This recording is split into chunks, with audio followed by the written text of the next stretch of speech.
So student, now let's see our third problem and fourth problem. ठीक आहे, तर आता आपण थर्ड पासून सुरुवात करू. बघा क्वेश्चन काय दिलाय. As shown in figure, poles of a height 8 metre and 4 metre are perpendicular to the ground. आता यामध्ये ह्या ज्या दोन डायग्राम दिसत आहेत, समजून घेऊ एकदा या डायग्रामला. बघा ह्याच्या खालचे जे आपल्याला साईड्स दिलेले आहे LR आणि BC, तर ह्या दोन्ही पण काय ग्राउंड आहे. याला कन्सिडर करू आपण दिस इज द ग्राउंड. आणि या ग्राउंड पासून PR जी आहे हे काय हाईट आहे पोलची. पोल म्हणजे खंबा. एक हाईट आहे त्याची 4 मीटर हाईट आणि याची 8 मीटर. तर अशा आपल्याला 8 आणि 4 हाईट दिल्या आहेत. समोर काय म्हटलं बघा, if the length of the shadow of the smaller pole due to the sunlight is a 6 metre. आता जर सपोज करा इथे सनलाइट जर का इकडून पडत आहे, इथे समजा जर सन आहे आणि सनलाइट जर का या टोकावर पडत आहे, तर या पोलची जी शॅडो आहे ही या L पॉइंट पर्यंत पडते. सिमिलरली इथे जर का या सनलाइटची शॅडो पडते, या सनलाइट पडल्यानंतर ही जी शॅडो पडेल तर ही शॅडो B पॉइंट पर्यंत पडेल. तर समोर काय म्हटलंय बघा, if the length of the shadow of a smaller pole is due to the sunlight is a 6 metre. ही जी शॅडो आहे मग खाली ग्राउंडवर पडलेली, तर ही शॅडो आता या खंब्याची अशी राहील खाली, तर ही दिली आहे 6 मीटर. तर मग काय म्हटलंय, then how long will be the shadow of bigger pole. मग मोठ्या पोलची ही जी शॅडो आहे X ही किती असेल, मग ती आपल्याला फाइंड आउट करायची. आता ही फाइंड आउट करण्यासाठी आपल्याला काय करावं लागेल, सर्वात अगोदर तर आपल्याला दाखवावं लागेल की हे दोन ट्रायंगल सिमिलर आहेत. कारण ते जर सिमिलर असले तर आपण यांच्या साईड्स ज्या आहेत त्यांचे रेशो दाखवू शकतो इक्वल आहेत, आणि त्यावरून आपण ही साईड फाइंड आउट करू शकतो. त्याशिवाय आपल्याला करता येणार नाही. तर मग आपल्याला सर्वात अगोदर करावं लागेल की in triangle PLR and ABC. So लिहून घेऊ आपण, in triangle PLR and triangle ABC. बघा दोन ट्रायंगल मध्ये काय दिसते बरं सारखं, काय बघा, PRL अँगल जो आहे R, angle R equals to 90 degree आहे, आणि या डायग्राम मध्ये angle C equals to 90 degree आहे. बरोबर आहे. आता हे दोन 90 चे म्हणून therefore angle R congruent angle C. Right. आता हे दोन जर कॉन्ग्रुएंट आहे कारण बोथ आर 90 डिग्री. त्यानंतर अजून काय सारखं दिसते बघा, आता यामध्ये angle P congruent angle A आपण असं म्हणू शकतो. कारण काय की बघा दोघांवर सुद्धा सनलाइट पडत आहे आणि दोघंही या अँगलचे ट्रायंगलचे टॉप अँगल्स आहेत, टॉप अँगल आहेत, आणि म्हणून दोन्ही काय कॉन्ग्रुएंट आहे. नाव इथे आपण लिहू शकतो angle A congruent angle P. कारण काय रिझन लिहून घेऊ, top angles of triangle are congruent. ठीक आहे. त्यानंतर बघा आता इथे सांगू शकतो सर बाय AA टेस्ट काय दोन्ही पण सिमिलर आहे. देअरफॉर बाय AA टेस्ट काय, therefore by AA test triangle ABC similar triangle PLR. आता बघा ABC PLR ला सिमिलर आहे. जर आता ट्रायंगल सिमिलर आहेत तर काय त्यांच्या साईड्सचे रेशो सुद्धा काय असणार आहेत, सिमिलर आहेत. तर आता मी काय करतो इथे साईड्सचे रेशो लिहितो. बघा आता PR ही कोणती साईड, PR कोणाला असणार आहे रेशो, बघा AC सोबत.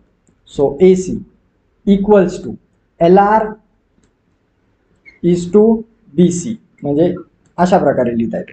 आता PR ची व्हॅल्यू दिलेली आहे 4, सो व्हॅल्यूज पुट करू 4 डिवाइड बाय AC. AC ची व्हॅल्यू काय आहे बघा 8 इक्वल्स टू LR ची व्हॅल्यू आहे 6 आणि BC ची व्हॅल्यू काय आहे X. आता यांना क्रॉस मल्टिप्लाय करू आणि सॉल्व्ह करू. बघा X इकडे मल्टिप्लाय मध्ये दिला झाला 4X equals to 6 multiply by 8. So 4X equal to 48. So X equal to 48 divide by 4. हा मल्टिप्लाय मधला डिवाइड मध्ये गेला. सो X इक्वल टू 4 1 जा 4, 4 12 जा 48. So 12 metre will be the height, म्हणजे sorry will be the shadow. आता ही shadow काय असणार मोठ्याची. सो इथे आपल्याला लिहून घ्यावं लागेल द शॅडो ऑफ द काय म्हटलंय, shadow of bigger pole is a 12 metre. Therefore shadow of bigger pole is 12 metre. ठीक आहे. तर आता लक्षात आलं तुमच्या कसं सॉल्व्ह करायचा प्रॉब्लेम, खूप इझी होता. कुठलाही प्रॉब्लेम जर असं व्हॅल्यू काढायची तर सर्वात अगोदर आपल्याला दोन ट्रायंगलचे सिमिलर दाखवणं फार गरजेचं आहे, कारण हे सिमिलर दाखवल्याशिवाय आपण त्यांच्या साइड्स किंवा त्यांचे रेशो हे आपण इक्वल दाखवू शकत नाही. ते दाखवायचे असेल तर आपल्याला ट्रायंगल सिमिलर लागते. आता बघू आपला फोर्थ प्रॉब्लेम. बघा फोर्थ प्रॉब्लेम मध्ये सुद्धा तसंच आहे. In triangle ABC, AP perpendicular BC, he AP आहे परपेंडिक्युलर बीसी, आणि जर ट्रायंगल एबीसी कन्सिडर केला तर एपी काय झाली, हाईट झाली ट्रायंगलची, आणि बीसी काय झाली, बेस झाली. सिमिलरली दुसरा ट्रायंगल यामध्ये दिसतोय आपल्याला सीक्यूबी. बघा हा आडवा दिलेला आहे सीक्यूबी, हा सुद्धा 90 डिग्रीचा ट्रायंगल आहे. तर यामध्ये काय दिलंय बघा, समोर म्हटलंय बीपीसी, बीपीसीआर हे असे डॅश करून जे दिले याचा अर्थ असा होतो की हे तिन्ही पण कोलिनियर पॉइंट्स आहेत, म्हणजे एका रेषेवर आहेत. सिमिलरली एक्यूसी, एक्यूसी सुद्धा कोलिनियर पॉइंट आहे. Then prove that triangle CPA similar to triangle CQB. CPA बघा, सीपीए म्हणजे हा ट्रायंगल आपल्याला दाखवायचा आहे सिमिलर कोणासोबत, सीक्यूबी, म्हणजे सीक्यूबी म्हणजे हा ट्रायंगल याच्यासोबत आपल्याला हा सिमिलर दाखवायचा आहे. मग आता if AP equal to 7, AP ची व्हॅल्यू दिलेली आपल्याला 7, गिवन लिहून घेऊ आपण.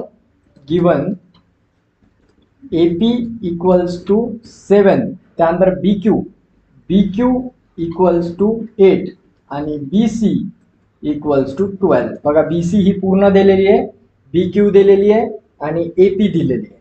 आता समोर म्हणताय एसी फाइंड आउट करा, म्हणजे ही कंप्लीट एसी फाइंड आउट करायची. त्यासाठी आता काय करावं लागेल, परत दोन ट्रायंगल सिमिलर दाखवावं लागतील. एक तर हा उभा सीपीए आणि दुसरा सीक्यूबी, म्हणजे हे दोन आतले जे दोन ट्रायंगल आहेत या मोठ्या ट्रायंगलच्या सिमिलर दाखवावं लागतील. आता हे सिमिलर दाखवायसाठी आपण लिहून घेऊ आता सोल्युशन. इथून बघा इन ट्रायंगल कोणता, बघा ट्रायंगल कोणकोणते आहेत, सीपीए अँड ट्रायंगल सीक्यूबी. आता या ट्रायंगल मध्ये बघा काय म्हटलेलं आहे, प्रूव्ह दॅट म्हणते दोन्ही सिमिलर आहे म्हणून. अगोदर हे प्रूव्ह करावं लागेल. सो आता इथे लिहू शकतो आपण अँगल बघा CQB, angle CQB equal congruent म्हणू शकतो, congruent to angle CPA, angle CPA. का कॉन्ग्रुएंट आहेत सांगा बरं रिझन. हे दोन्ही एकमेकाला कॉन्ग्रुएंट का आहेत, कारण की बघा हा पण 90 डिग्रीचा आहे आणि हा पण 90 डिग्रीचा आहे. मग इथे लिहू शकतो बोथ आर 90 डिग्री अँगल्स किंवा राईट अँगल असं लिहू शकतो. आणि बघा आता दोन ट्रायंगल्स मध्ये या, तुम्हाला इथे परत काय दिसतंय बघा, सीपीए आणि बीक्यूसी याच्यामध्ये सी अँगल जो आहे हा काय कॉमन आहे दोघांमध्ये. सो अँगल इथे आपण म्हणू शकतो क्यूसीबी किंवा बीसीक्यू. ठीक आहे, बीसीक्यू इज कॉन्ग्रुएंट टू अँगल कोणता आहे, एसीपी. ठीक आहे, एसीपी. रिझन काय याचं, इथे सरळ म्हणू शकतो कॉमन अँगल. ठीक आहे, कॉमन अँगल इथे आपण असं लिहून घेऊ शकतो. त्यानंतर बघा आता हे झाले दोन कॉमन अँगल आणि हा झाला 90. दोन अँगलच्या टेस्ट आपल्याला मिळालेल्या आहे. सो बाय ए टेस्ट काय म्हणू शकतो, देअरफॉर बाय ए टेस्ट काय, triangle CPA similar to triangle CQB. सरळ आपल्याला असं म्हणता येतं. ठीक आहे, आता एवढं लक्षात आलं. पहिला पार्ट प्रूव्ह झालेला आहे आपला बघा, सीपीए सिमिलर टू ट्रायंगल सीक्यूबी. आता नेक्स्ट पार्ट काय, आपल्याला एसी ची व्हॅल्यू फाइंड आउट करायची. आता एसी ची व्हॅल्यू फाइंड आउट करण्यासाठी ट्रायंगल जर सिमिलर आहेत तर त्यांच्या साईडचे रेशो पण सिमिलर आहेत. तर बघा आता पहिली साईड सी क्यूबी या ट्रायंगल मध्ये जर बघितलं तर बीसी काय आहे, BC is the opposite to 90 degree. So BC ही साईड घेऊ 90 च्या अपोजिट, डिवाइड बाय या मोठ्या ट्रायंगल मधलं सीपीए मधली 90 च्या अपोजिट साईड आहे एसी. सो एसी याच्यासोबत याचा रेशो आहे. त्यानंतर बघा आता या ट्रायंगलची हाईट बीक्यू, बीक्यू ही हाईट आहे. सो बीक्यू डिवायडेड बाय मोठ्या ट्रायंगलची हाईट आहे एपी. So AP. अशा प्रकारे आपल्याला ह्या दोन साईड इक्वल. तर आता काय करू आपण, इथे व्हॅल्यूज पुट करून घेऊ याच्या, म्हणजे आपल्याला बघा याच्यामध्ये एसी ची व्हॅल्यू जी काढायची होती ती मिळून जाईल. बघा बीसी ची व्हॅल्यू काय दिलेली आहे 12. सो इथे मी पुट करणार 12 डिवाइड बाय एसी. एसी माहित नाही म्हणून एसी जशा तसा ठेवतो. बीक्यू, बीक्यू ची व्हॅल्यू दिलेली आहे 8 डिवाइड बाय एपी.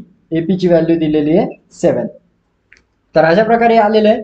आता पुन्हा बघा यांचं क्रॉस मल्टिप्लिकेशन करा, एसी ची व्हॅल्यू मिळते 8 इंटू एसी. आता इथे लिहू शकतो 8 multiply by AC equals to 12 multiply by 7. आता हा 8 मल्टिप्लाय मध्ये इकडे गेला की डिवाइड मध्ये जाईल. आता इकडून लिहितो इथे AC equals to 12 multiply by 7 divide by 8 असं मिळते आन्सर. त्यानंतर बघा आता इथे AC इक्वल्स टू 12 8 जा 84 असं आपण लिहू शकतो आणि डिवाइड बाय 8. आता याला जर रिड्यूस केलं आपण तर बघा इथे रिड्यूस होतं 2 4 जा 8 आणि 2 2 जा 4 डिवाइड बाय 2 4 जा 8. पुन्हा आपल्याला मिळतं 42 डिवाइड बाय 4. याला पुन्हा 2 ने रिड्यूस होते 2 2 जा 4 आणि 2 2 जा 4 2 1 जा 2 म्हणजे 21 डिवाइड बाय 2. आता याचं जर आपण डिव्हिजन करतो तर AC इक्वल टू मिळते आपल्याला 2 10 जा 20 आणि उरला 1 दिला पॉईंट 2 5 जा 10. सो AC इक्वल टू 10.5 आणि आपल्याला युनिट दिलेलं नाही आहे, सेंटीमीटर एका मीटर आहे. सो आपण 10.5 युनिट्स म्हणजे हे असंच ठेवणार. ठीक आहे, एसीची व्हॅल्यू मिळालेली आपल्याला 10.5. आता बघा हे जेव्हा असे आन्सर येतात तेव्हा काय करायचं, जर आपल्याला काही नाही आलं तर सरळ मल्टिप्लिकेशन करून घ्यायचे आणि लिहून घ्यायचं. मग 2 ने जर डिवाइड होत असतील तर दोन्ही नंबरला 2 ने डिवाइड करत करत रिड्यूस करत आपण आन्सर काढू शकतो. तर अशा प्रकारे याला सॉल्व्ह करतात. आता याच्यामध्ये तुम्हाला काही डाऊट नसेल मला असं वाटते. आपण सुरुवात करू आता आपला पुढचा प्रॉब्लेम.